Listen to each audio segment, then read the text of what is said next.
The purpose of this presentation is to examine mythology and the gods of the ancient world from a biblical perspective. All images, video, and audio clips contained in this video are presented for critical examination and educational purposes only.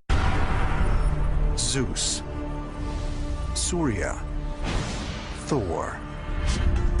For thousands of years, ancient myths have described gods who came down from the heavens. Always you have someone who is descending from the sky with loud noise, with thundering, with fire, with smoke. They would have come from the most powerful and magical place possible, from the stars. But just who were these mystical beings that ruled the skies with supernatural powers? You could wonder if these tales of Zeus's thunderbolts, Thor's hammer, if these weren't real weapons. Did our ancient ancestors create the gods from their own imaginations? Or did they simply report events they believed to be true? Our ancestors misinterpreted extraterrestrials as gods because that was the only way that they could explain away what they witnessed. Millions of people around the world believe we have been visited in the past by extraterrestrial beings. What if it were true? Did ancient aliens really help to shape our history? And were the gods of our ancestors actually visitors from other worlds?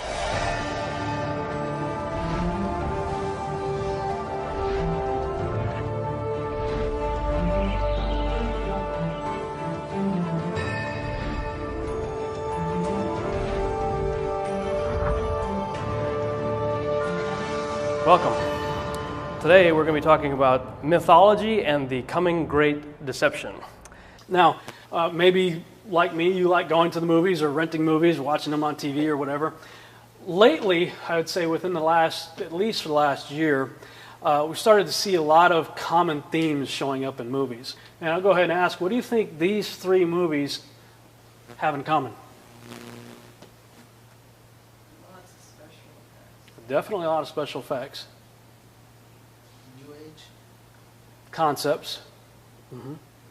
All three of these movies actually depict superhuman hybrid saving the world. In the first movie there, they mix DNA and everything with an alien species and create a human-alien hybrid. And in the last two, it's the son of a god, little g. Son of Zeus in the first one there, and son of Poseidon in the second movie there. The son of God saves the world. Problem is, it's the wrong son of the wrong god. There's a book by a guy by the name of Dr. Ken Johnson. He wrote this book called Ancient Post-Flood History, and he gives a very interesting take on one of the theories of how the gods of the ancient world sort of came to be. And he makes note of the ages of a lot of the people spoken about in the Bible. And he says, Noah and his sons lived to be about 600 years old, right? The next generation lived to about 400 to 500 years. By the time you get to Abraham's generation or so, they were only living to be about 200 years. And by the time you get to Moses, and today, we're kind of capped out at 80 to 120. So after the flood, lifespan began to dramatically drop off. Before the flood, people lived 969 years, Methuselah. I believe Adam was about 930 years or so. Everybody's living right around the 900 time frame. And what this guy says, he says, imagine, let's say this generation here shows up. And as that generation gets old, is about to die, their lifespan's only about 200 years. But the generation before them is living almost twice that. And so here they are on their deathbed, and they're looking at their parents, who they know have been around probably for 100 or more years before they showed up. And they still look healthy and young and look like they could go on for a little while longer. So he speculates that that generation probably would look at their parents as immortals. And their parents' parents, who are still around and have lived for a long time, possibly to be gods. And it's one way you could think, I could see that might be a possible way people started to view other people as gods. As we look at the scriptures, we'll see that great men of renown existed.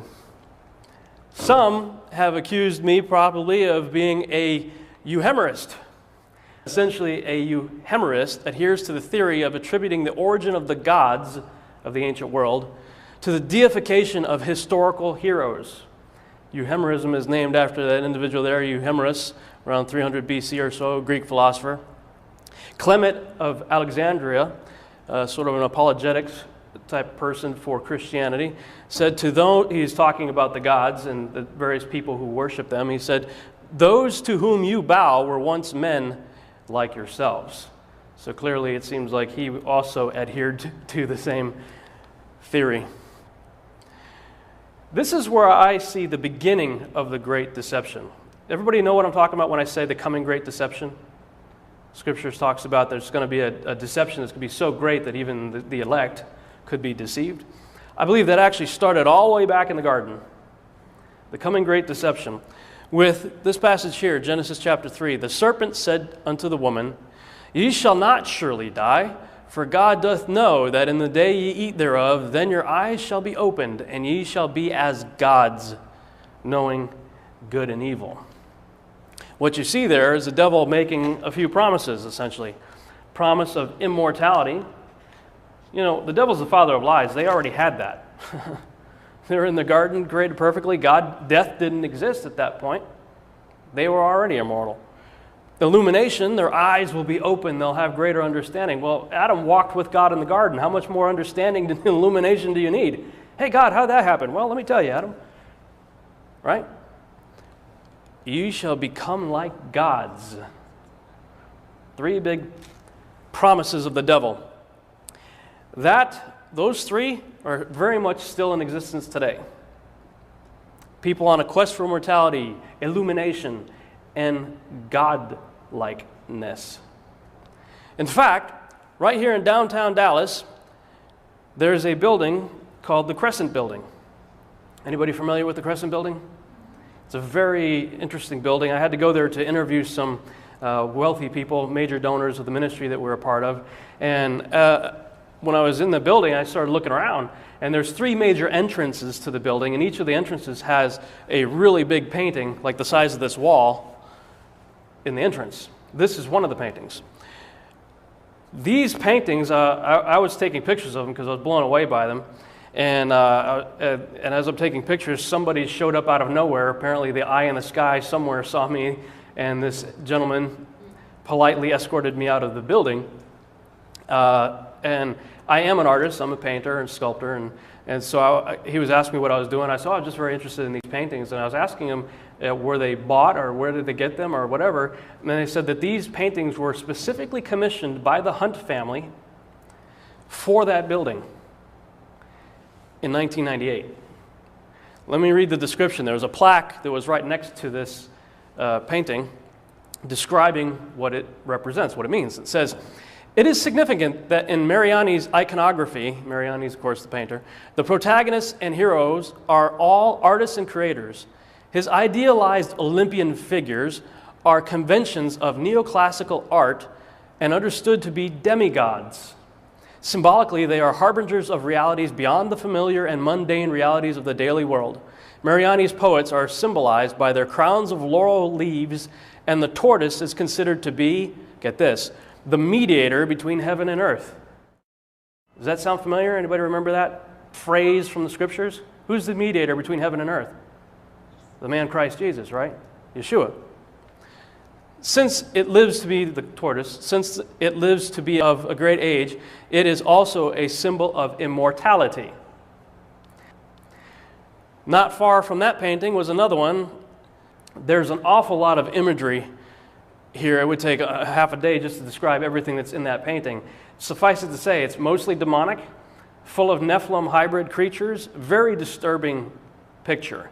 Has all sorts of occult symbols and stuff, and owls and all sorts of things dealing with secret societies and all that. All of their favorite symbols are embedded in this painting. Very large painting. In Mariani's art, the artist, which is this guy here, you can kind of see he's wearing a little mask right there pointing down. The artist, like the mythological hero Sisyphus, who was so admired by the Romantics, has robbed the flame of life from the gods, anointing himself in the role as the supreme creator in and of our culture. This is a major financial institution here in downtown Dallas. That's where a lot of the wealth of this city is located.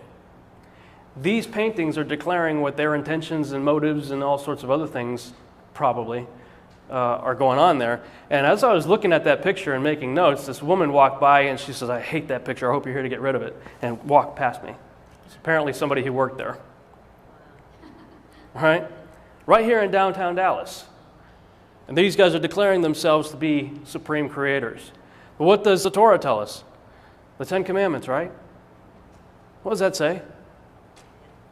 Thou shalt have no other gods before me.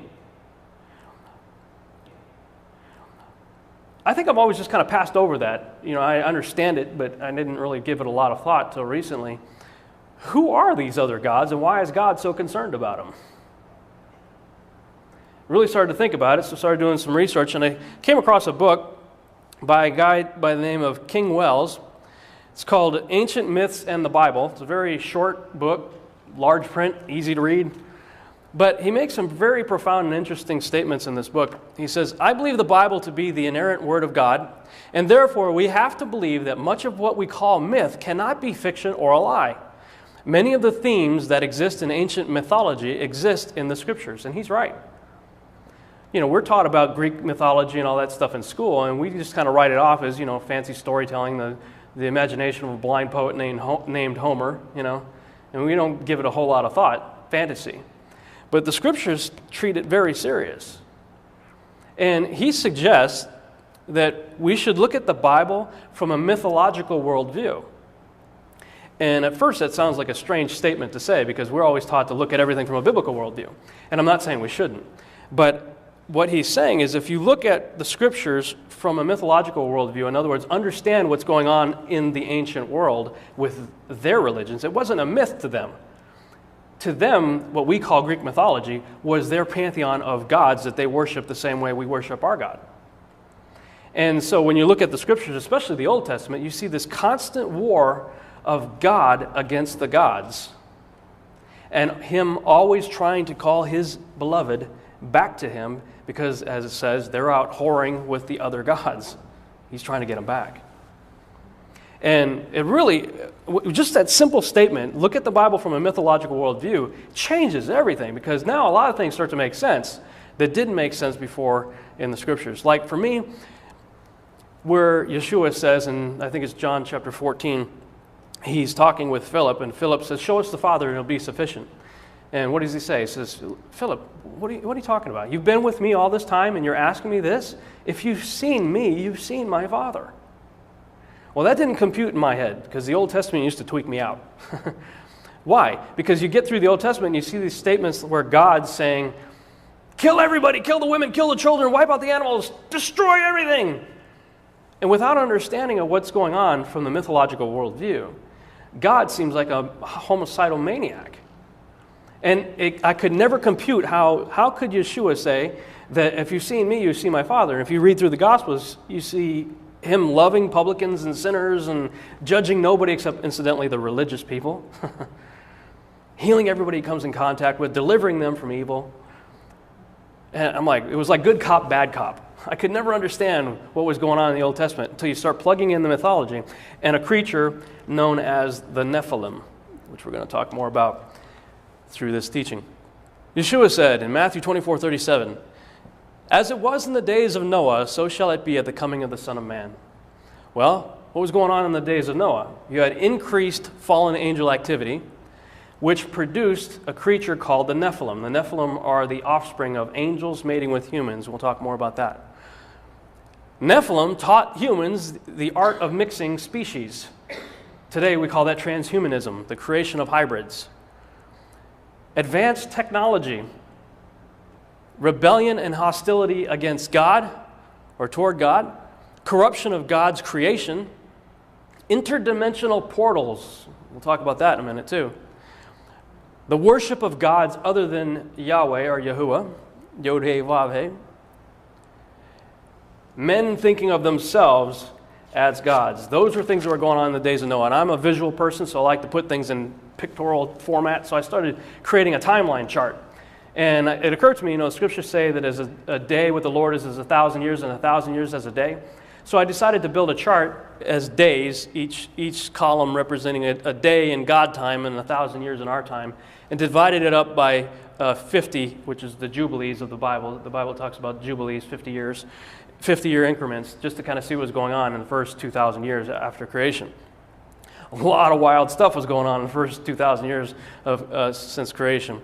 The Nephilim, or the fallen angels, of what I call the Genesis chapter 6 experiment, where the angels came down and mated with women, took place right around the 9th Jubilee in the days of Jared, which was Noah's, I think, great-great-great-grandfather, somewhere in there. And they were on the earth for between 1,000 to about 1,200 years. Noah shows up right about here.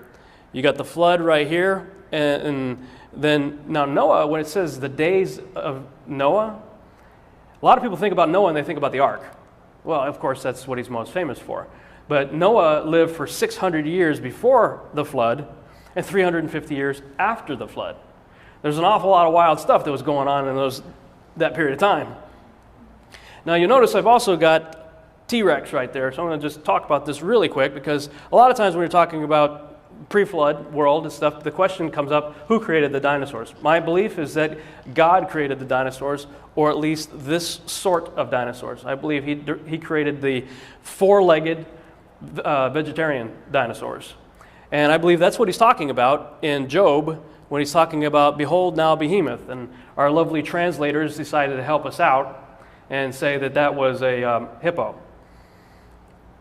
I'm like, okay, keep reading. You know, yeah, it eats grass like an ox. Okay, with strength in his loins. Yeah, he's force in his belly. Okay, his tail moves like a cedar tree. Anybody see the tail of a hippo? Does that look like a cedar tree? You know, elephant, same thing. Some translations say elephant. You know, thank you, translators. We don't need your help. Let's just go with the scriptures say. I believe that if you read that whole description of behemoth, I believe it's accurately describing the long neck sauropod type dinosaur. Most of the animal kingdom walks on all fours. There are some exceptions, obviously, like kangaroos and whatnot, but for the most part, the animal kingdom walks on all fours. So I believe that the four-legged dinosaurs, the vegetarians, were created by God. And I believe the proof of that is that they apparently survived the flood, because there's a whole lot of artwork. There's a man right there. There's a long-necked dinosaur right there. This is on a temple in Cambodia. You know, there's all these things. There's a lot more. But I just grabbed a few to show you that dinosaurs, at least this variety, have existed in the memory and the history of mankind with man. You don't see pictures of the other guys with man, like this guy. So where did this guy come from? My personal belief is that the scriptures tell us exactly where they came from. Genesis chapter 6, and God saw the earth, and behold, it was corrupt, for all flesh had corrupted their way upon the earth. And God said unto Noah, the end of all flesh is come before me, for the earth is filled with violence through them. And behold, I will destroy them with the earth. When you look at this, can you imagine this fitting in the description of creation where God says it was good and very good? This is just nothing but a creator of carnage and mayhem and disaster and death. Right? How does that fit into any of the descriptions of very good? I don't think it fits. I think it fits this description here. There are other books that I am fond of looking at, because so the people in the scriptures also did. Moses and other people were aware of these books. Yeshua quoted from them. Jude and Peter and a lot of the other guys did too. So the book of Enoch is another book that Hebrew people are very familiar with. Said that they, meaning the Nephilim, began to sin against birds, beasts, reptiles, and fish. The book of Joshua says, and the sons of men in those days took the cattle of the earth and the beasts of the field and the fowls of the air, and taught the mixture of animals one species with another, in order to provoke the Lord. Men and cattle and beasts and birds and everything that walked on the earth were all corrupted in their ways and in their orders, and they began to devour each other. The book of Jubilees. There's a lot more. I just grabbed a few. What about these guys right here? You see a lot of these kinds of creatures in the mythology, especially in the Greek mythology. I was in Crete, one of the last trips I did when I was with the mission organization I was a part of. I had a missionary conference in Crete, and as part of that trip I got to go to Greece, and it was actually my second time going there.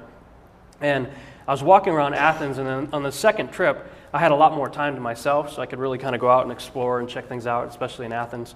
You can't look anywhere. It's like every direction you look in, you see the toppled remains of a statue of a god or a temple, or you see remnants of, or images of centaurs and minotaurs, satyrs, these kinds of guys, everywhere. Now, I'm a sci-fi fan. I love Star Wars and Star Trek and all that stuff, and I'm thinking to myself, 4,000 years from now, nobody's going to remember Yoda, the little green guy in Star Wars. He was just the creation of the imagination of a filmmaker named George Lucas, who was trying to create kind of a modern mythology, right? So here's this guy, George Lucas. He creates this little green guy, mythological creature. Nobody's going to remember Yoda 4,000 years from now. So why do the people in, especially the Greek Isles, in that whole area, still have these creatures in their collective consciousness very strong in their way of life, if all it was the imagination of a blind poet named Homer? I began to think that these guys were real, that they actually existed. And by the way, depending on your English translation, satyrs show up quite a few times in the scriptures, in the canon of scriptures, what we call the canon. I began to think that they were real. And I came home and told my wife about it, and told her my theory. She checks her email the next morning and starts freaking out, calls me into the other room, and she's showing me this article she popped up, a news report, a BBC news report, that said scientists had successfully cloned a sheep with a human heart.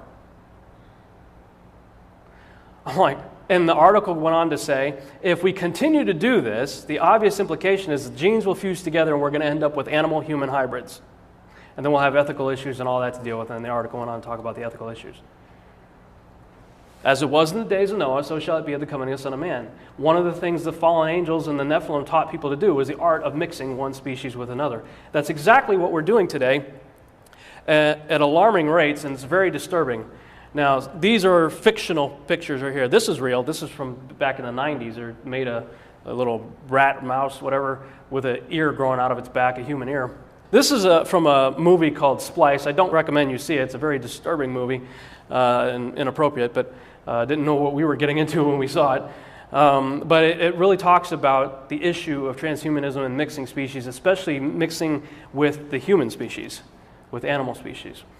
Now, you need to know that this is something that scientists are very actively at work trying to make happen. There's a guy by the name of Nick Bostrom, who is the director of the Future of Humanity Institute. Okay, here's these guys that are trying to declare what the future of humanity is going to be about. And this guy's very passionate about this. He says in this little circle right here, this represents the sensory modalities that are accessible to humans. In other words, what our five senses can pick up. We can only see in certain frequencies of light and hear in certain frequencies of sound, and etc.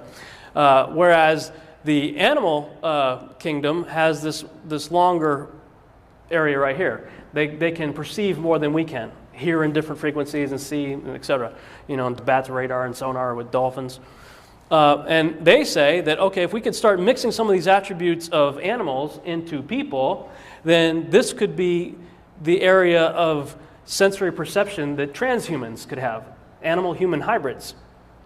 You have to know that people like DARPA, the Defense Agency Research Projects people, are thinking about how to make the extended war soldiers, the super soldiers, essentially. We're seeing a lot of movies coming out, like Captain America is about to come out. It's about the creation of super soldiers.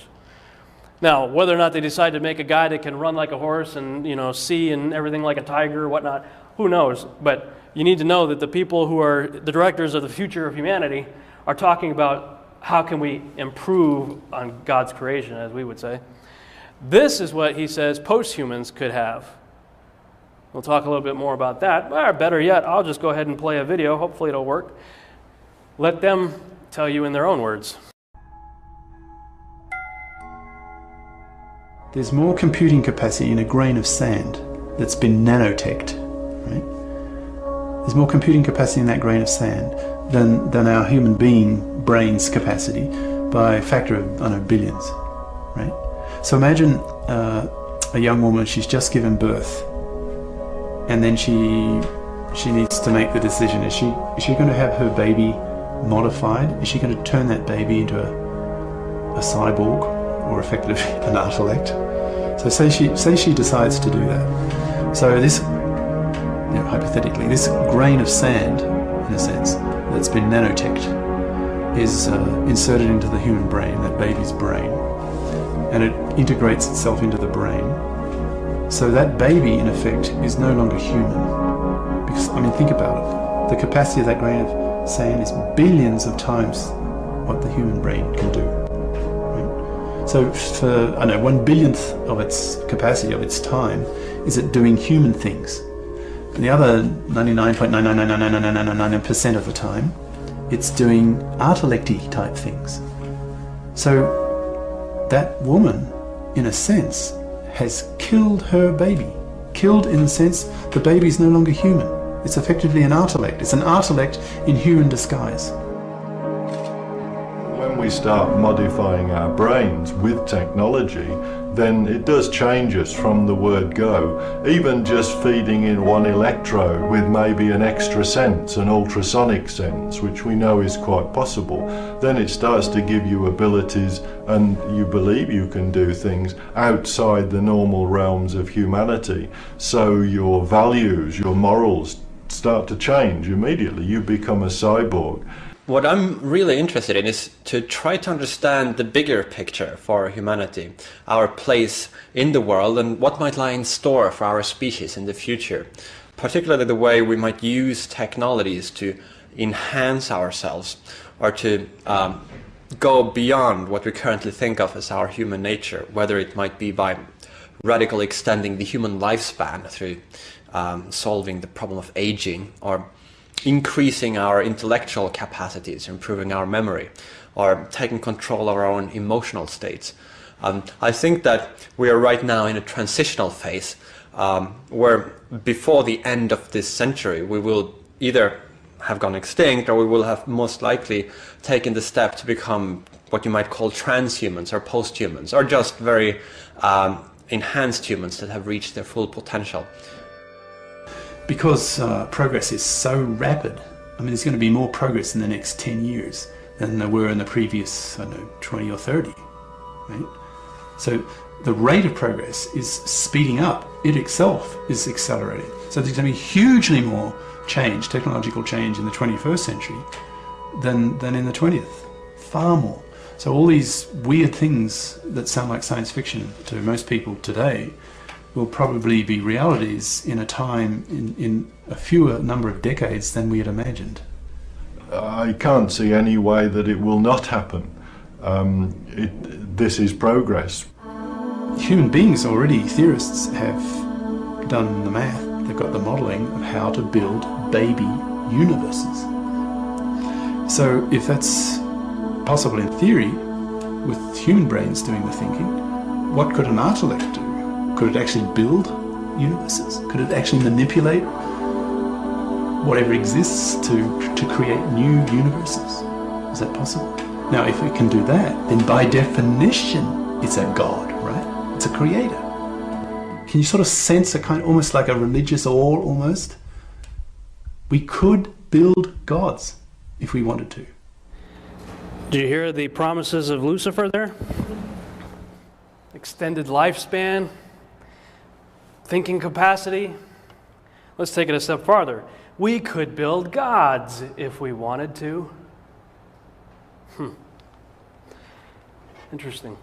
And I think it sheds light on some of these other scriptures from the lips of the Master himself. He said, "For then shall be great tribulation, such as was not since the beginning of the world to this time, no, nor ever shall be. And except those days should be shortened, there should no flesh be saved. But for the elect's sake, those days shall be shortened." In Luke, he says, "And there shall be signs in the sun and in the moon and in the stars, and upon the earth distress of nations and with perplexity, the sea and the waves roaring, men's hearts failing them for fear and for looking after those things which are coming upon the earth. For the powers of heaven shall be shaken." Could he be talking about this? Animal-human hybrids. Now, he talked about, he used the word artelex a few times. That guy, Hugo de Garis, he says there's going to be basically three classes of being in the very near future. There'll be Terrans, which are us, normal human beings. Artelex is what he defines as basically a Terminator. They're machines, completely machines that look like people, but they're artificial intelligence, AI. Ardalex. And then you got the combination, which he calls cyborgs, or in this case, you got animal-human hybrid Wolverine. He's a super soldier if you saw the movie. This stuff's already in the works. I think that that's what the Master's saying when he's talking about men's hearts failing them for fear of what's coming upon the earth. What about this scenario here? Mile-wide spaceships parked over cities. You know, I think we've been kind of set up.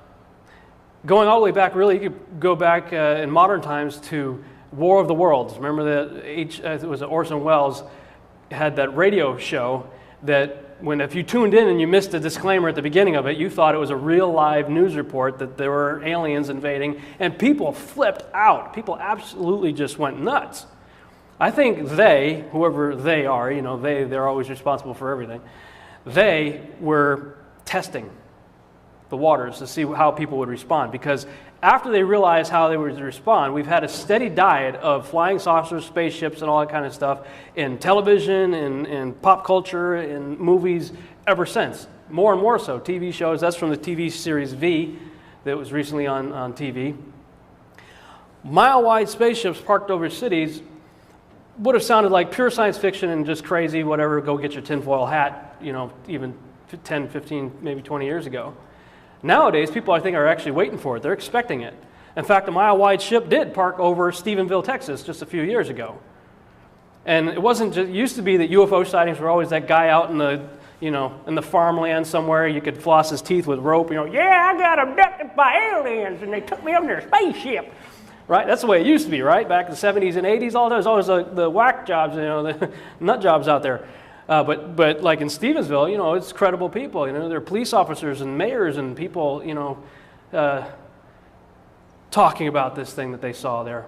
UFO sightings have increased exponentially. We're going to talk about that quite a bit in the other presentation called the Mount Herman-Roswell Connection. But suffice it to say, I think we're being prepped to accept something like that. And just so you know how serious they are taking this, the UN has recently appointed somebody to be an ambassador, a UN ambassador, to aliens. They figure, you know what, it's inevitable, sooner or later, you know, intelligent life is going to visit the earth. We need somebody that can speak on our behalf. So they appointed somebody to be the official spokesperson for planet Earth should an alien life form decide to visit us. And the Vatican came alongside and said, yeah, we'll baptize them when they show up. That's serious. These guys are serious about this stuff. We all may be familiar with this painting right here, this famous painting, God and Adam. I submit that that's not really God, and that's a whole other teaching in and of itself. This is a very disturbing painting when you actually analyze it. But for the sake of this discussion, let's say this represents God and Adam. We're all familiar, at least with this part of the picture. You've probably seen a lot of those paintings. It's going to be replaced by this. Those of you who understand Hebrew know that, you know, in English we say that Yeshua or Jesus said, I am the Alpha and the Omega. Well, in Hebrew it's Aleph and Tav. And if you were to pronounce the Aleph and Tav, it's Et. Et. Okay? We're being programmed for a coming great deception. And you know what? There's nothing new about it, really. Solomon said, what has been will be again, and what has been done will be done again. There is nothing new under the sun. Reiterated by Yeshua, as it was in the days of Noah, so shall it be at the coming of the Son of Man. How many of you think we're getting close to the coming of the Son of Man? I do. I think we're getting very close. Looking at the picture again, that's what we might be having to expect to see showing up in the very near future. All kinds of strange stuff. Increased fallen angel activity produced Nephilim offspring. Genesis 6 says the Nephilim were on the earth in those days and also afterward when the sons of God went to the daughters of humans and had children by them. They were the heroes of old, men of renown. So apparently Moses was also a Euhemerist. Believed that he linked the ancient deities to men. This is just sort of a breakdown. This shows the Hebrew perspective from Noah and following some of their generations. But I started to look at the various pantheon of gods and tried to create some family trees to show the kind of the breakdown of the family gods, the family of gods. This represents the Sumerians, the Sumerian, Assyrian, Babylonian god family tree. This is the Egyptian, and this is the one most people are familiar with, the Greek pantheon right there. Within each of those, you got what essentially the Bible says there were giants in the land in those days. You know, they would be called Titans, and they would be called Olympians and things like that in the Greek mythology. In the scriptures, we have evidence of very big people. Now, this is your average 6-footer right here. You know, I'm about 6 foot tall, so it'd be about like me. Then you've got Goliath, which is anywhere from 9 to 12 feet tall, most scholars believe. Og of Bashan is another guy mentioned in scriptures, about 18 feet when they describe his bed. Early Canaanite giants, I got 24 to 36 feet, but they could have actually gotten as big as 150 feet, according to Amos, and we'll talk about that scripture a little bit later too. Okay, the pre-flood giants, on the other hand, were way bigger than that. Some of the extra biblical texts talk about them being 3,000 ells. An ell or 3,000 ells equals about 300 cubits or 450 feet, which I find very interesting because that's the same dimension as the length of the ark. But the pre-flood giants apparently got to 450 feet, if you can imagine that. The Greeks imagined it. They called them the Titans. Post-flood were considerably smaller and continued to get smaller. Is there any evidence out there that these guys were real? You know, I believe the scriptures are enough evidence, but if we need more proof, throughout history, you know, these are documented skeleton sizes and various times in history where they found these different skeletons. There's a book by Steve Quayle, I have it up here. You see how thick the book is, that goes into detail about all the various discoveries all around the world throughout history, even in recent times, of giants being found in the earth. Post-flood giants, I believe they were sons of Ham. If we look at the scriptures, they're the Canaanites and all the Hivites and Jebusites and all that are described in the scriptures. In Numbers 13:33, that's the first time we see the giants show up after the floods, the first appearance in the scriptures of post-flood giants. And that's when they send spies into the land. Remember, they go check out the land, and they came back and said, whoa, you know, they're carrying a cluster of grapes, 2 guys on a pole, you know, carrying just one cluster of grapes. So even the grapes are big. The land we explored devours those living in it. All the people we saw there are of great size. We saw the Nephilim there. The descendants of Anak come from the Nephilim. So the Nephilim in the post-flood world come from Nephilim. Do you see any evidence of fallen angels in that text? It doesn't say that fallen angels are producing these guys. It says Nephilim are producing these guys. We'll talk about that in the next session. Yet I destroyed the Amorites. This is the scripture I talked about before, Amos chapter 2. I destroyed the Amorites who were descendants of Canaan. All right? Before them, though they were tall as cedars. I don't think God's in the habit of telling tall tales, fish tales. I think when he describes somebody as tall as a cedar tree, he was probably standing next to a cedar tree. Same height. Cedar trees, by the way, start at 35 feet and go as high as 150 feet. That's why I put the Amorite question mark, 150 feet. The cedars of Lebanon, they can get very, very tall. Again, in the post-flood scenario, all you see is giants, but you don't see any mention of angels in regard to how they showed up. You see them showing up in one of the sons of Noah, Ham. And I've kind of highlighted Ham right there, because if we look at his children, he had 4 sons, Canaan, Mitzrayim, Put, and Cush. And as you start looking at through these lineages, you start seeing giants in them. Obviously, Canaan, the whole land of Canaan was full of giants, and the Israelites were always having to deal with them, right? All the ites. Joshua and his boys had to take out, and David and his boys took out later, Goliath and whatnot. So you got lots of giants in Canaan. Mitzrayim is Egypt. Mitzrayim had a son by the name of Caphtor. Caphtor is mentioned in Genesis, Jeremiah, and Amos as being the father of the Philistines. Well, we know of at least 5 giants that came from the Philistines, right? Goliath and his 4 brothers. So apparently Caphtor was a giant and had Nephilim seed within his loins, so to speak. Caphtor settled the island of Crete. Well, the interesting thing about that is all of the Greek gods originated in Crete. All the Greek gods come from Crete. Mitzrayim's son Caphtor settled Crete. Put, there's really no evidence that I could find of giants in Put's lineage. Put is Libya. Cush had a very interesting son by the name of Nimrod that I suspect was also a giant, and we'll talk about that in a second. I didn't really think there was any evidence in any of the other sons. There's definitely no evidence of Nephilim seed in Shem because the Messiah came through that line, and the Messiah's seed had to be pure. However, in Japheth's line, recently I discovered what I think is evidence of some giants in two characters that we're going to be familiar with in the end times called Gog and Magog. Gog and Magog are sons of Japheth. Now, in the United Kingdom, they have a celebration every year called a Lord Mayor Parade, and they march these two huge statues in the parade, and they're named Gog and Magog. And as you trace the background and history of that, they are apparently two giants that settled the British Islands way, way back in ancient times.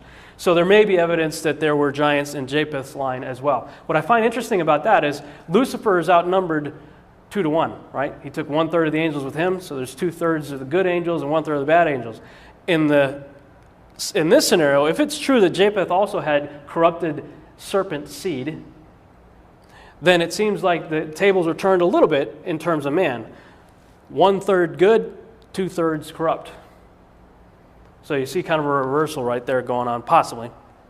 The table of nations in Genesis chapter 10, men begin to reproduce, and Genesis chapter 10 gives you the sons of Japheth and Ham and Shem, and they come up to about 70. Okay, so you got 70 people produced essentially from 4 couples. You got Noah and his wife, and you got the 3 sons and their 3 wives. Together they produced 70 people, and presumably about 100 years or so, because as you turn the page to chapter 11, you see the whole earth was of one language. Well, we just showed you the whole earth, post-flood, about 100 years, 150 years after the flood, the whole earth consisted of, 70 people. On the high side, possibly, because it's only given the male people in the lineage there, possibly there could be a few hundred, but definitely under 1,000 people by that time, I believe. And they all gathered together. They're all of one language. They went to the plains of Shinar, and they hung out with a guy by the name of Nimrod, who decided to build a tower whose top may reach into heaven. Well, first thing we should note is that the tower was built in a valley, so they clearly weren't concerned with height. God doesn't seem to be concerned with height either. He didn't freak out when we built the World Trade Centers or the Empire State Building or anything. So what was going on with the Tower of Babel? I believe it was actually an interdimensional portal that they were trying to create, because it says they were trying to reach into heaven. And apparently whatever they were trying to do, God said, he looked down and says, now nothing that they imagine to do will be restrained from them, and decides to go down and confound their languages. Okay? So whatever they're trying to do apparently was at least possible. And if you look at the extra-biblical texts that the Jews were very familiar with, they say that Nimrod had essentially divided the people up into 3 camps. And the 3 camps, basically in a nutshell, their intention was to make war with God, conquer heaven, kill God, and set up their own gods in the Holy of Holies in heaven. That was their plan. And at least in theory, it possibly may have been possible. So God decided to mess up their plans. And he divided the nations up into 70 people groups. There were 70 languages that went out. And Nimrod here says, began to become a mighty one in the earth. The phrase mighty one is a very interesting Hebrew word. It's Gabor, Gaborim. I believe you have to interpret that in context with whatever's being said around it, because it could mean, just like it says, mighty one. David had his mighty men. I don't believe David's mighty men were giants or Nephilim, because they were busy killing giants and Nephilim, and they were on the good side, But in this case, I believe mighty one could also be translated, as it is in other places, as giant.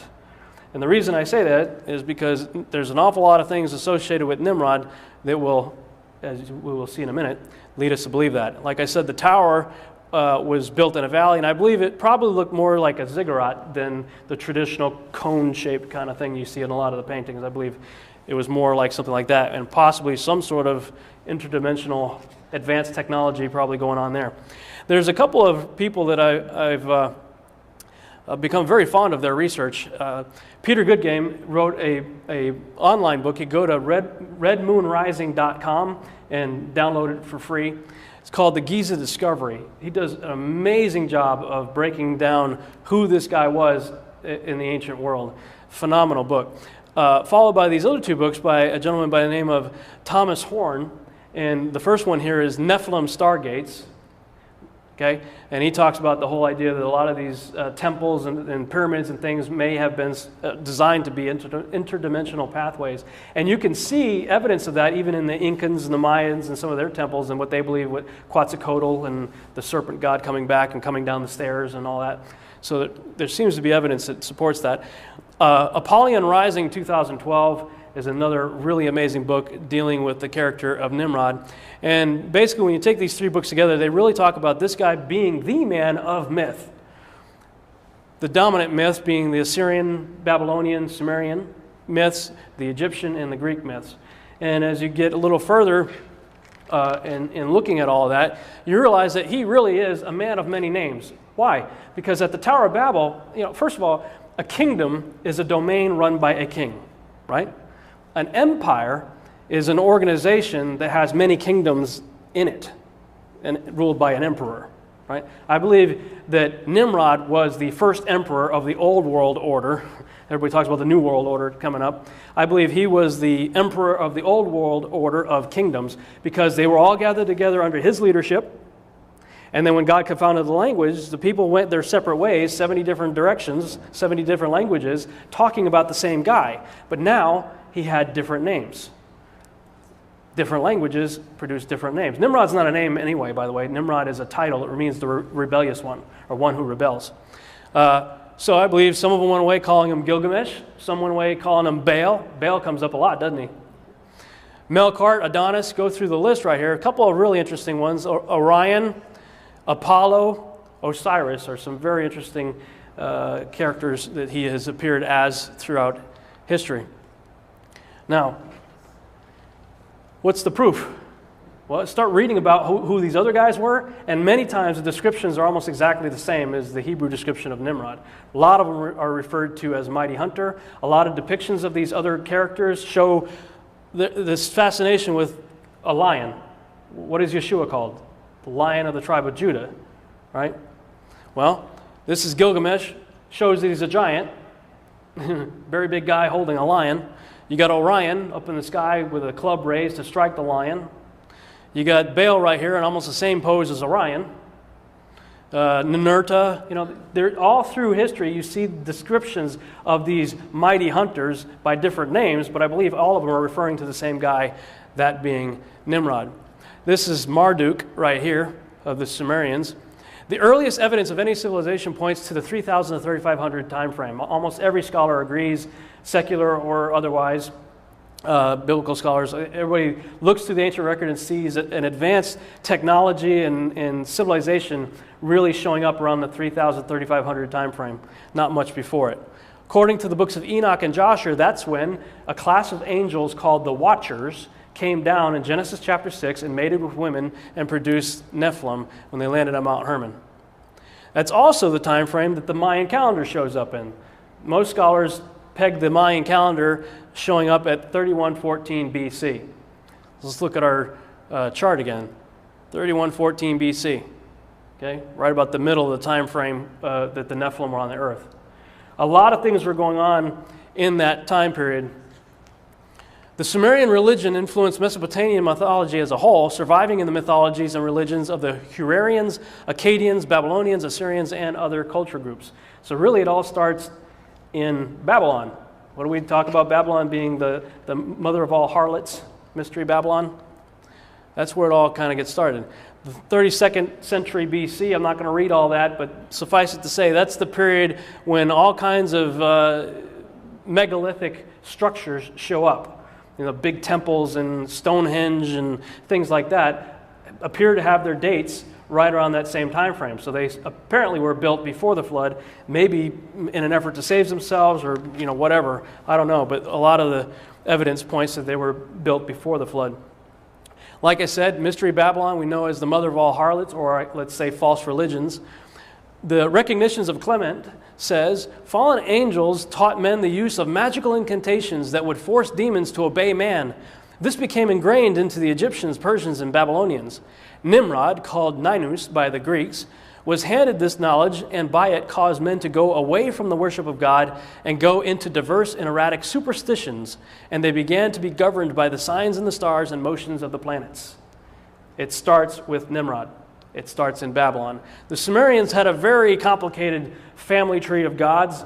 This is one of the more common ones that I've seen out there. I decided to simplify it a bit because when you're looking at a lot of these things, you realize that the upper tier, a lot of what I call the upper tier, the source tier, are ethereal. They're like sky and like water and atmosphere and things like that. You don't get into kind of the personality realm where they tend to take on more like a human type of personality until you get a little further down. So I just kind of abbreviated the top section there and got to the more popular ones here. In the middle tier is where two guys in particular in the Sumerian mythology show up, Enlil and Enki. Those are their dominant gods in the Sumerian religion. Enlil and Enki, what's really interesting as you read the mythology, Enlil is basically the equivalent of the Hebrew Yahweh or Yahuwah. Enki is the equivalent of Lucifer.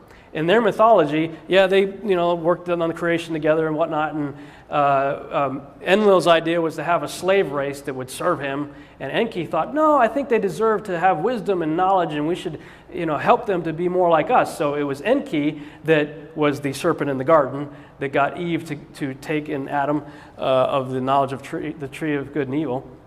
And when Enlil saw what happened, he got mad, so he kicked them out of the garden, and it was Enki that showed up and gave them the clothing so that they wouldn't be ashamed.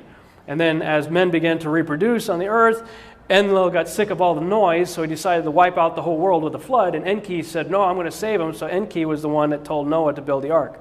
See how it's totally reversed? What's really interesting about that is that a lot of people are talking about these characters. They're referred to as the Anunnaki, those who from heaven to earth came. And you see a lot of depictions of these giants and people and stuff in the ancient Sumerian and ancient cultures depicting these guys. And a lot of TV shows are coming out talking about these because of what's coming next year, December 21st, 2012. Everybody's talking about it, right? Now, you got the Mayans with their little calendar, December 21st, but you also got people talking about the planet Nibiru, Planet X, the return of this other planet that causes chaos in the solar system.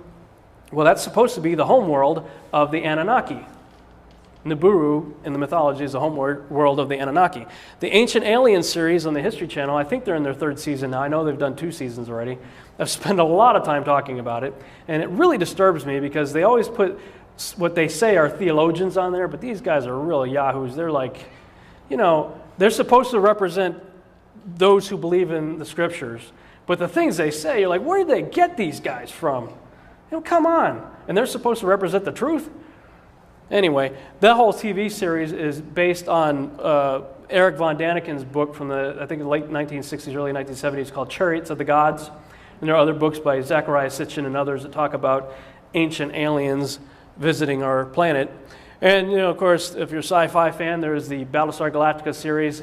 There are those who believe that life here began out there, far across the universe, with tribes of humans who may have been the forefathers of the Egyptians, or the Toltecs, or the Mayans. Right? We're being brainwashed on a regular basis. In the mythology, they have, and in a lot of their ancient, hieroglyphs and carvings and whatnot, you see creatures such as this guy right here, human body, bird head. This right here, I am becoming more and more convinced is probably what was known as a key-stored orca. We would think of it as like the genie in the bottle. It's where they would store souls. There's a container for souls. And this right here, I think, is probably the pineal gland of a giant, of a Nephilim. The pineal gland is the third eye that the occult and all those people are always obsessed with. When you look over, this is Sumerian. When you look over in the Egyptian mythology, you see Horus here, same kind of guy. Human body, bird head. I think that at some point in time there was a crossover from Sumeria into Egypt. How did that happen? Well, this guy right here, being the emperor of many kingdoms, would make his rounds to survey, the areas that he ruled over. And a very interesting story about how the word Pharaoh came about. There's a guy by the name of Rikeon. He was a guy who came into the land of Egypt and was having trouble finding work. And so he was an entrepreneur and kind of a scoundrel. And he realized that he could he figured a way to create a death tax, basically. Charge people money for the right to bury their dead. And so in order to bury their loved one, they had to pay this guy first, a death tax. The guy became very wealthy. One day, Osiris came to town. Osiris is the Egyptian name for Nimrod. Osiris comes to town. The people are freaking out about this Raikon guy. But Raikon was wise. He knew that the king was coming. So he had amassed a tremendous amount of wealth. He took all the gold and all the stuff that he had acquired and bestowed it upon the visiting king as a gift to welcome him.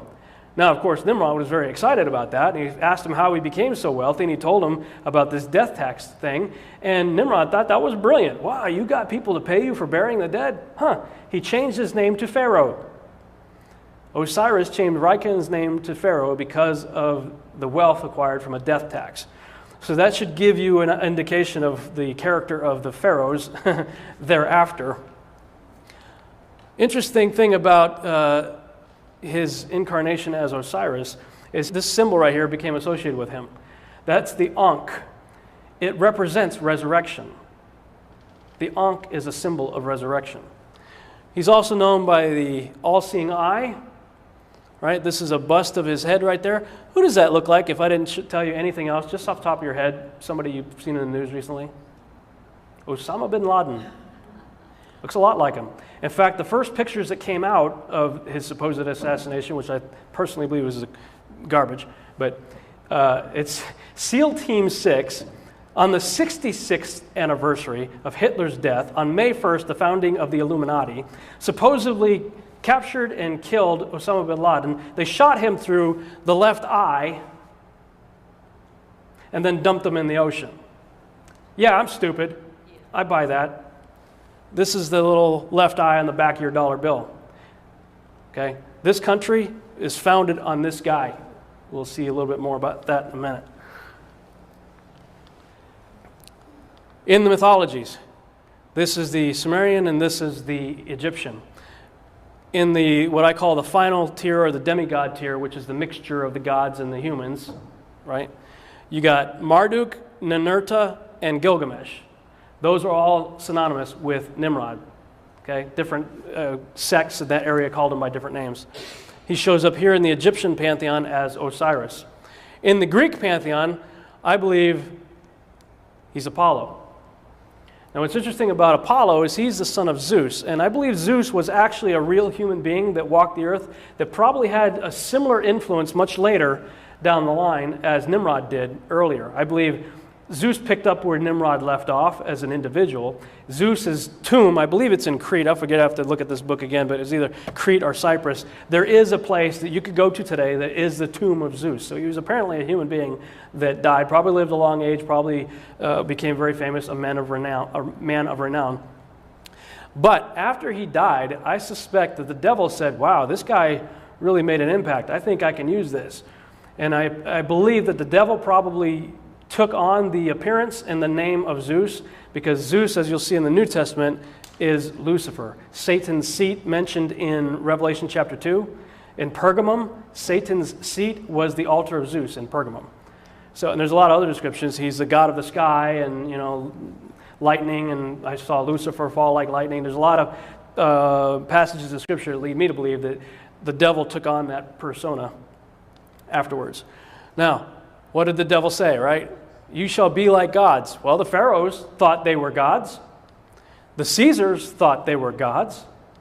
Kings thought they were gods all through the ancient world. What about presidents? Believe it or not, kings and queens and stuff still think they are. And I submit to you that in some ways the presidents do too. They certainly think they're above the law. They think they're above the Constitution. They think they can do whatever they want. But let's go back and look at our presidents, starting with the very first one, George Washington. You could walk into the Capitol Dome in Washington, D.C., look up into the womb of Isis, because that's what the Capitol Dome is, the womb of Isis, with the phallic symbol down the road of Osiris's missing piece, the Washington Monument. All right? This picture right here is called the apotheosis of George Washington. Look up in the Capitol Dome, and that's what you're going to see. Surrounded by 72, which is a high occult number, pentagrams which are known as binding pentagrams. That's how the ancients believe they can, and the occult believes they can control demons. You got George right here in heaven. The apotheosis means ascending into godhood. That's what apotheosis means. Okay? If this is supposedly heaven, you might think you'd see, maybe the saints, see, Yeshua up there, see the angels, Michael, Gabriel. No, that's not what you see. You see Neptune, you see Vulcan, you see the Greek pantheon hanging up there with deified George in the Capitol building. And not to be outdone, when Abraham Lincoln died, they started putting out postcards and whatnot showing the apotheosis of Abraham Lincoln. I bet you've probably never seen this before. They've tucked it away. It used to be out in the outdoors. They put it inside a museum now. This is George Washington posing as a god. Which god? Zeus. This is a depiction of Zeus from the Temple of Zeus, which was one of the 7 wonders of the ancient world. Also, it's the same pose as the occult symbol for Baphomet. Oh, this is a Christian nation. Yeah, okay. There were Christians on the boat, but you also have to realize there were Illuminists on the boat, there were Freemasons on the boat, there were a lot of occultists on the boat also. And if you look at the entire layout of Washington, D.C., it's all occult. Look at all the buildings. It's all after Greek mythology, too. What did Solomon say? What has been will be again. What has been done will be done again. There is nothing new under the sun. So what about this guy? Funny how he shows up a lot of times with a halo around his head every time they seem to take a picture of him. Photo op, it seems like he's got a little aura around his head. Well, when he was making his rounds, going around the country, so was this guy. Took a little photo op in front of the equally pagan Statue of Liberty. This is Anubis. Anubis was the god of the underworld until Osiris came down there and usurped his rulership. Osiris became the god of the underworld, and then he started working for Osiris. But he was the god in charge of mummification. Nimrod was the first to be mummified. Why? Because of the Ankh. They expect him to resurrect. That's what all the pyramids and all that was all about. Resurrection, mummification, preservation of the dead. He was in charge of that. He was in charge of the preservation of the dead. He was also in charge of when you came to Hades, he would quiz you to see which direction to send you in. Obama's making his tour around the country. This guy's going around the country with him. He parks in the Denver International Airport, which is an extremely occult facility. It'll take too much to talk about that. But when he was in Germany, he was fascinated by, this is the seat of Satan that was mentioned in Revelation chapter 2, that was the altar of Zeus. Was in Pergamum, Turkey, moved it to the Berlin Museum just prior to World War II. Hitler loved it. Guess what? Obama loved it too. So much so that he made a replica of it for his acceptance speech in Denver, Colorado. Obama gave his acceptance speech in front of a replica of the seat of Satan in Denver, Colorado, besides Anubis. While he was in Egypt in 2009, all the vendors in Cairo had made these metal plaques to sell, calling Obama the new Tutankhamun of the world. Tutankhamun was the son of Akhenaten. Akhenaten was a very strange character indeed, but one of the things Akhenaten did was he got rid of all the gods of Egypt and instituted a monotheistic system of worship of one god in Egypt. His son, King Tut, comes along, undoes everything his dad created, and his son was the one that brought back the worship of the old gods. Obama, the new King Tut of the world. Could it be that he's going to be the one that brings back the worship of the old gods? I don't know, just putting it out there. He goes out to Norway, the man of peace, right? Goes for a Nobel Peace Prize. What the heck did the guy do? Nobody even knew he existed a few years ago. Goes to Norway for a Nobel Peace Prize, and while he's doing that, this thing shows up in the sky. Later they said it was a failed missile. Does that look like a failed missile to you? Come on. Yeah, that's like the weather balloons back in the 50s. You know, every UFO was a weather balloon. Now it's failed missiles. What does all this have to do with this guy right here? What does it have to do with this right here? And the whole idea of we come in peace, always, as Anna would say, those of you who have ever watched the TV series V. Well, who is the Antichrist? There's several descriptions throughout Scripture to help us out. I personally believe that because Yeshua says it's going to be a day like never before, like has never been and never will be again. It's going to be one heck of a time, right? Do you really think that God is going to leave us hanging concerning the details of the most significant time in history that we're going to have to be concerned with? I don't think so. I believe God tells us exactly who the Antichrist is in Scripture. Several descriptions. The Old Testament uses the phrase the Assyrian. Okay, I didn't put that one up here, but that one's a phrase that's used repeatedly about the end times tyrant, the phrase the Assyrian. He is the one who was and is not and yet shall be. If you read the book of Revelation, it starts off with talking about Yeshua repeatedly as the one who what? Was and is to come. As soon as you start talking about the beast, it changes to the one who was and is not and yet shall be. Interesting. Antichrist is empowered by Satan. He recovers from a mortal head wound. He is called the beast. The beast had or has 7 heads. Associated with the desert and secret chambers, the whole world worships him. He sets himself up as king of the New World Order. He thinks of himself as God. He wages war against God. His number is 666. He will be cast alive into the lake of fire. Those are several descriptions that we can look at. Let's go a little bit further. I believe the answer can be found in these 4 scriptures right here. There are many others, but these 4 really knock a home run, I believe. Revelation chapter 17 describes the Antichrist as having 7 heads. The beast that you saw was and is not and will ascend out of the bottomless pit. Where is he coming from? He's coming from the bottomless pit, okay? And he'll go into perdition.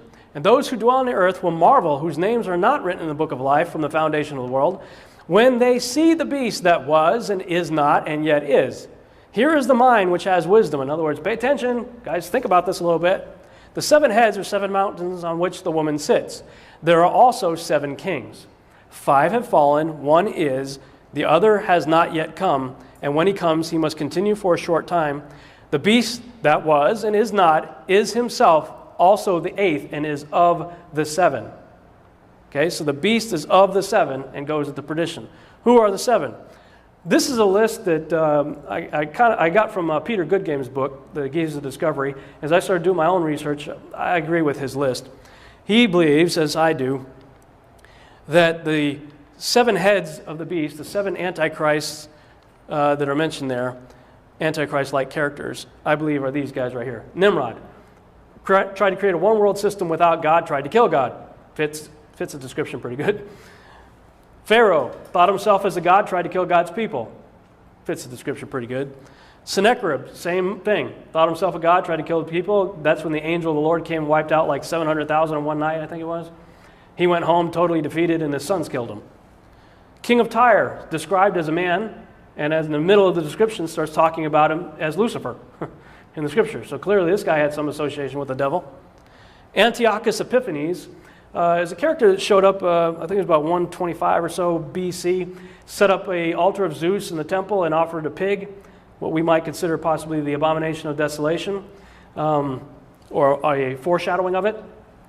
I believe he fits that description as, I believe those are the 5 that have fallen that John was writing about. And then he says the one who now is depends on when you believe the book of Revelation was written, because that's when he said it was it. It is. Depends if you think it was during the reign of Nero or Domitian, earlier or later date of Revelation. I personally believe in the earlier date of Revelation, which puts it at Nero. Nero was clearly an antichrist character. I mean, he would light people up on fire and have candlelit dinners to the burning Christians. Definitely fits the description. And the one who shall come and reign for a short time, I believe, arguably has to be Hitler.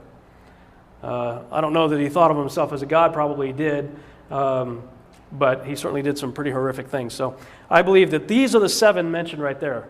Okay, so then let's go ahead and go to Revelation chapter 13. 13 says that he shall have a mortal head wound that will be healed.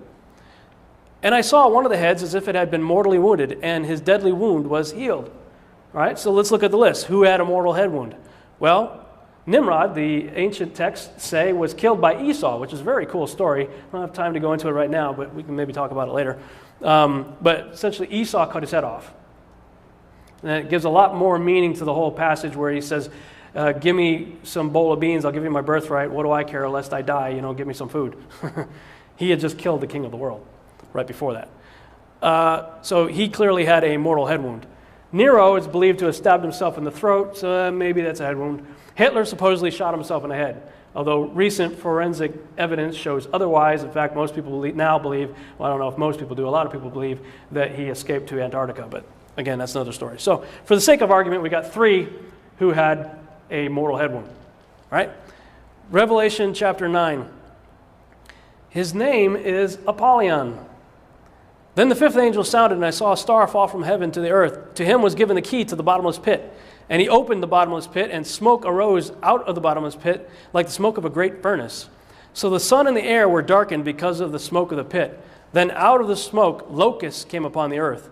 And they had a king over them, the angel of the bottomless pit. Where does the beast come from? It comes from the bottomless pit, right? We saw that. Whose name in Hebrew is Abaddon, but in Greek his name is Apollyon. Apollyon is a derivative spelling of Apollo. His name is Apollo. In desert or secret chambers. This, I believe, is the home run scripture. This is where Yeshua himself says, then if talking about Antichrist in the last days in Matthew 24, then if anyone says to you, look, here is the Christ, or there, do not believe it. For false Christs and false prophets will rise and show great signs and wonders to deceive, if possible, even the elect. See, I have told you beforehand. In other words, pay attention. I'm telling you this in advance, okay? So you guys get it. Therefore, if they say to you, look, he is in the desert, do not go out. Or look, he is in the secret chambers, do not believe it. For as the lightning comes from the east and flashes to the west, so also will the coming of the Son of Man be. For wherever the carcass is, there the eagles shall be gathered together. Again, the modern translators of English tried to help us out. Thank you very much. Stop tampering with the Word of God. They changed that to vultures. Why? Because everybody knows that eagles don't go after dead things, go after live things. No, the scriptures say eagle. Let's leave it the way it says, right? Now, here's some very interesting things. Remember we told you that the Ankh represents resurrection. Symbol of resurrection. What's the symbol most associated with Yeshua, with Jesus? Cross, right? Think Jesus, think cross. Think this guy, cross. What did Yeshua do? He resurrected. What's this guy going to do? 1999, Zahi Hawass, one of the most renowned archaeologists in Egypt, said in 1999, I have found a shaft going down 29 meters vertically right here between the center pyramid and the Sphinx is where they found it. At the bottom, there was a chamber that was filled with water. We have found a burial chamber with 4 pillars. In the middle is a large granite sarcophagus, which I expect to be the grave of Osiris, the god. I have been digging in Egypt's sand for more than 30 years, and up to date, this is the most exciting discovery I have made. This is a rendering of what they found. They went down and they found an area that had like 6 sarcophagus, and then they went down into the 7th one was a tunnel that went down into another chamber that was filled with water. The scriptures talk about the Antichrist coming out of water, right? The sea, as they say. This is what they found. This is an artist's rendering of it. They found a moat of water. They pumped the whole thing out. It was full of water, so they pumped all the water out. When they got the water out, this is what they found. There was a moat of water surrounding a square island that had 4 pillars that had ancient writing on it that I would believe are probably instructions for something. In the middle was another moat of water with a little island with about a 10-foot sarcophagus that was empty. The empty tomb of Osiris. Okay. 2003, Gilgamesh tomb was found in the desert of Iraq. One of the things they said about Gilgamesh from the Epic of Gilgamesh, who can compare with him in kingliness? Who can say, like Gilgamesh, I am king? What does the scripture say about the Antichrist? Who is like the beast? Who can wage war with the beast? Very similar. By the way, Gilgamesh was said to have been, according to the Epic of Gilgamesh, 2/3 God, 1/3 man. Percentage-wise, 2/3 is what? 66.6%. Just throwing it out there. All right. Our troops went to war. Gilgamesh's tomb was found in April of 2003. We went to war in May. A month later. Kicked out all the archaeologists. First thing our troops did, you can look this up for yourself, first thing our troops did was raid the Museum of Baghdad. You may remember the news reports.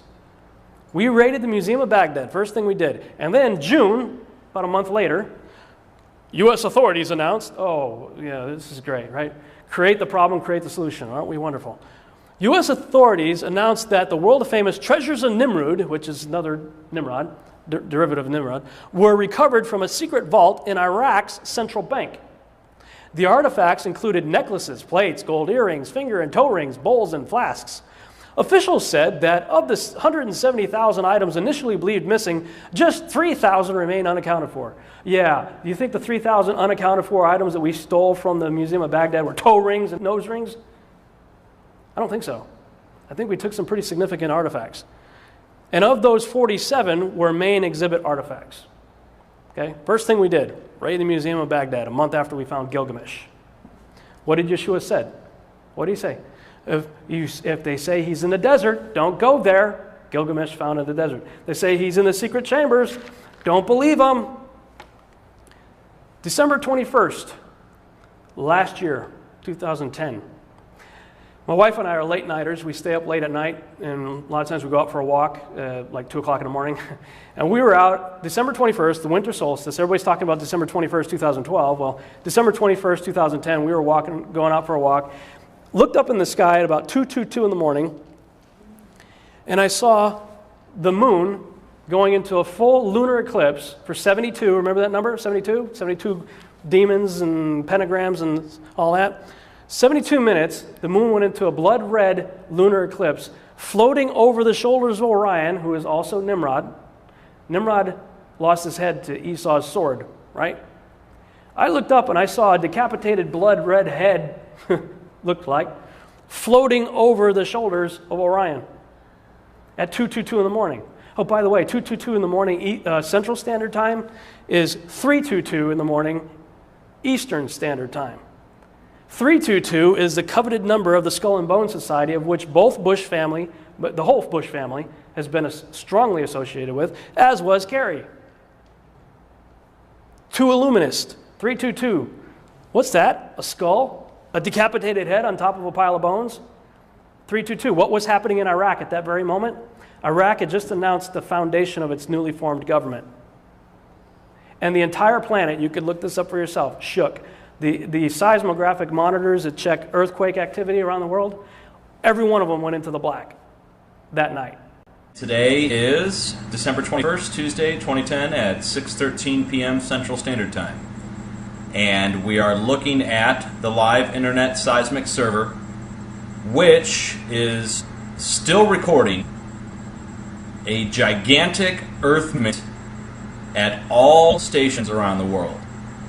Now, this began last night at approximately 1 to 2 hours before the eclipse.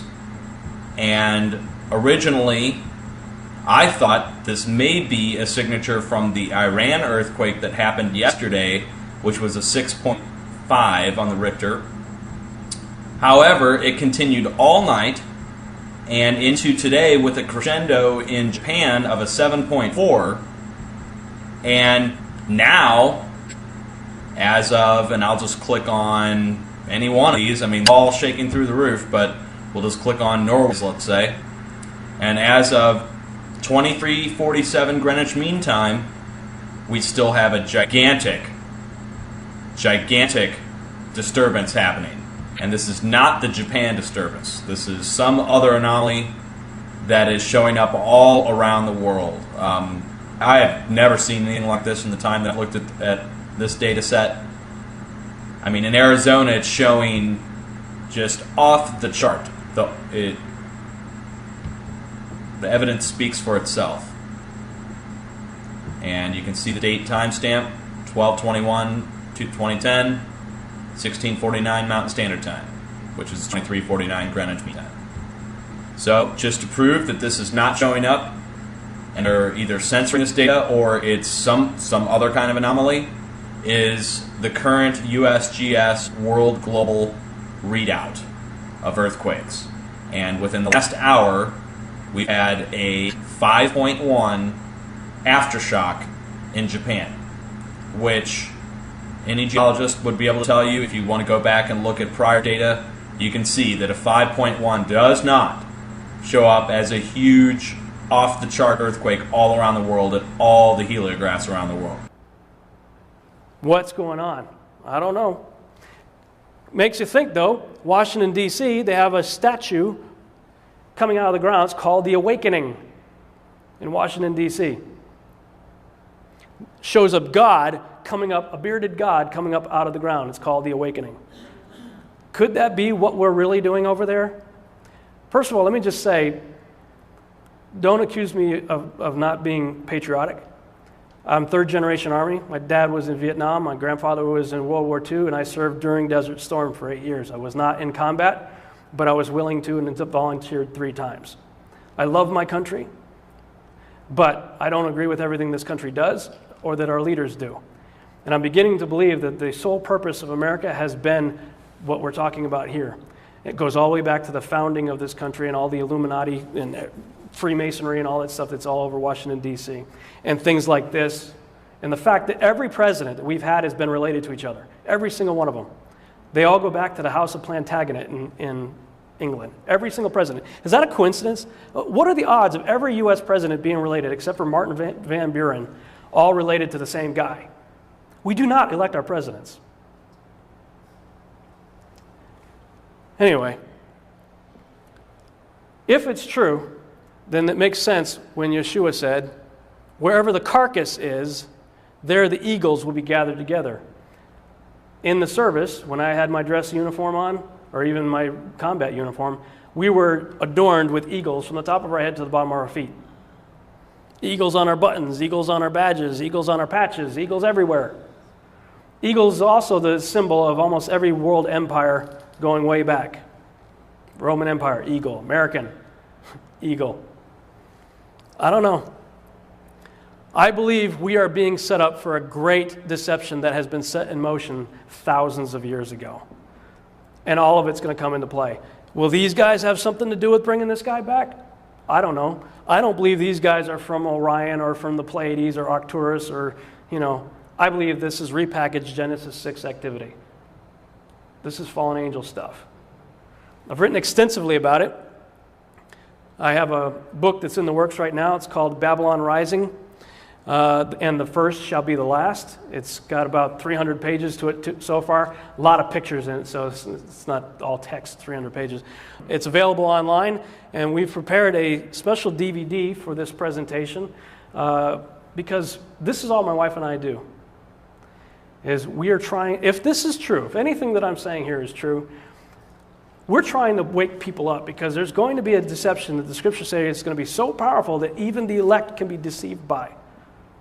I believe this is the elephant that I've wandered into kind of blindly in the jungle and doing my best to describe it. This disc has 50 hours worth of audio teaching on it. Most of it's mine, and I got a few others on there too. It's got 20 hours of video and a whole lot of other stuff on there.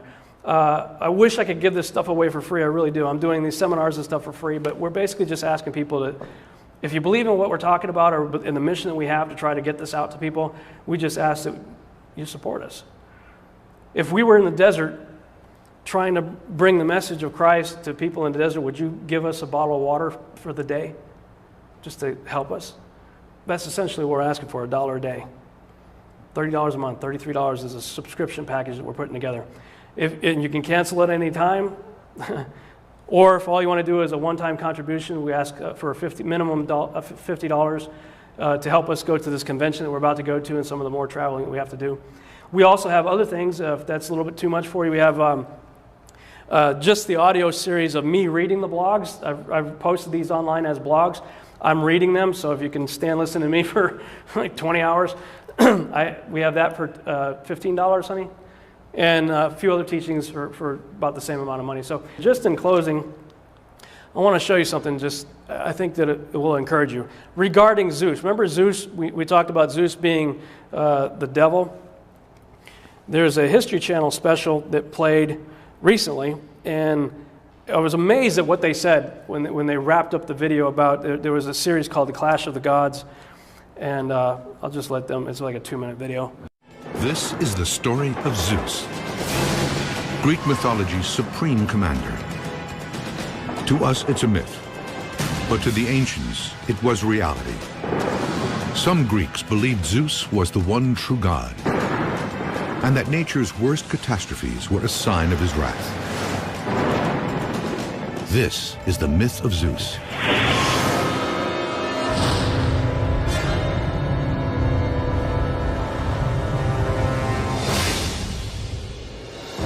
In the myth, Zeus has held on to power in the face of strong opposition. But there is one more challenger he didn't count on: Jesus Christ. In the 1st century AD, his message would take the world by storm and dethrone Greece's dominant god. In antiquity, there was no more powerful force than Zeus, except for one. How awesome is that? On the History Channel. If you think about the significance of that, though, Zeus ruled the ancient world for 3,000 years. 3,000 years, until a seemingly insignificant individual showed up from Nazareth that completely toppled his regime. When you look into all this stuff, it can become pretty scary. That gets me excited. What did Yeshua say? He came to destroy the works of the devil. Now you notice I keep saying Yeshua. Some of you here are from a Torah-based background. My wife and I just recently started taking Hebrew classes. We were taking Hebrew classes on Monday nights and basically looking at the scriptures from a Hebrew perspective. So I'm not part of the Sacred Name movement or any kind of Hebrew roots movement. I'm not part of any movement. I've just come to get a greater appreciation of what his name actually means, and I've simply chosen to call him by his given name. In Hebrew, it means salvation. But every Hebrew letter has multiple meanings. There's a Hebrew idiom that says every Hebrew letter has 7 meanings and every word has 70. And the reason they say that is because with the 7 meanings for each letter, whenever you take letters and make words, you can see how each word can have a multitude of meanings based on the letters that comprise the word. So if you look at this amazing word, salvation, Yeshua, the name of our Savior in Hebrew, reading from right to left, it means the hand that destroys the establishment of the eye. Our buddy Nimrod. He is the one that destroys the eye on the back of your dollar bill and everything associated with it. That's who we serve. That's what our TV series that we're working on is called Seed. Seed is a episodic TV series that we're putting together. It'll be very much like Lost or V or Battlestar Galactica or the X-Files or anything like that. But the idea is to take all this information, wrap it up into a science fiction framework so that we can deliver it to the world. Why? Because the world is not coming to the church. George Lucas made a statement that I believe is true. George Lucas said that the church, which used to be all-powerful, has been usurped by film. A Barna Group survey confirms that. A Barna Group survey says that the top 10 most influential factors in our culture, the top 3 were movies, television, and the internet. Church didn't even rank in the top 10. So if we're going to reach the world, we got to go where the world is. Where's the world? Filling the parking lot of movie theaters and watching 4 to 5 hours of TV a day. But the thing is, they don't go to the movies and they don't watch episodic television to be preached to. They can surf to TBN if they want to get preached to. They watch episodic TV to be entertained. So the trick is putting all this into an allegorical format like Yeshua did, a parable, right? Culturally relevant stories that illustrate kingdom principles. And so that's what we're trying to do with Seed, the series. Thank you.